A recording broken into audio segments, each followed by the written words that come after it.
Assalamualaikum, halo kawan-kawan semua. Kembali lagi bersama channel Mas WAFI. Untuk kesempatan video kali ini, aku ingin membuat tutorial tentang bagaimana membuat wallpaper 3G menggunakan foto sendiri di Android.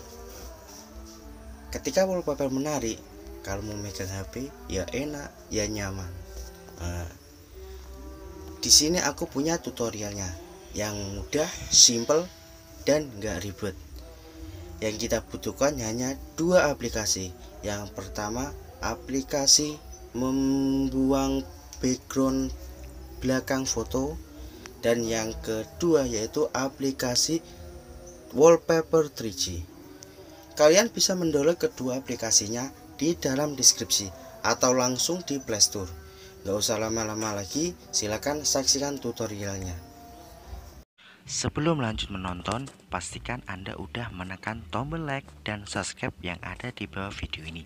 Nyalakan juga lonceng notifikasi di samping yang agar selalu dapat update terbaru di channel Mas WAFI.